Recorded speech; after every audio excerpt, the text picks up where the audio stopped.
Tottenham chairman Daniel Levy has spoken about the club's spending. Tottenham chairman Daniel Levy has insisted that he is trying his best to provide manager Antonio Conte with the best players we can afford in a rare interview. The 61-year-old does not often speak to the media, and supporters of the club have regularly criticized him for his lack of communication. Some fans have decided the time has come for Levy and their Eniconas to sell up, and are particularly frustrated with Spurs' relative lack of recent spending compared to the likes of Manchester City, Manchester United, Chelsea and their bitter rivals Arsenal. But speaking on the Premier League production Daniel Levy, Building a Home, Levy insisted that he only wants the very best for the club he has been involved in for over 20 years. Despite the team having won only one trophy, the 2008 Carabao Cup, since ENIC have been in charge. I think when you are involved in football the one thing is, we all want to win, not everyone can win, he said. It is very difficult, we are not in control of what happens every time there is a game. All we can do is give the manager the best players that we can afford. Inside there is real emotion.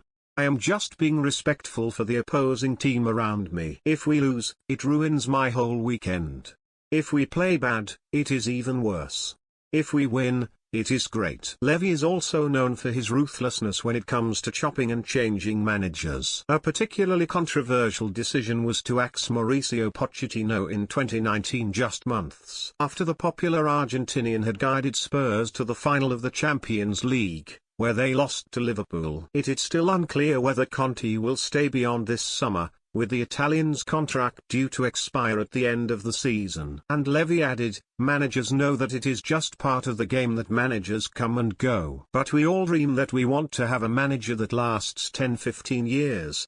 It is very difficult. Spurs are next in action at the weekend when they travel to Leicester City ahead of a crucial Champions League last 16 first leg tie against AC Milan next week. Despite an air of doom and gloom around the place in recent weeks, 3 wins in a row against Fulham, Preston and Manchester City have seen the mood lift. The Lily Whites are now back in contention for a top 4 place, and sit just 1 point behind Newcastle United, albeit having played a game more. They are also still in Europe and the FA Cup, and will be dreaming of finally winning a trophy for the first time in 15 years. They were dealt a blow on Wednesday, however, with the news that first-choice goalkeeper Hugo Lloris is set for a spell on the sidelines after suffering ligament damage, with Fraser Forster set to deputise for at least 6 or so weeks.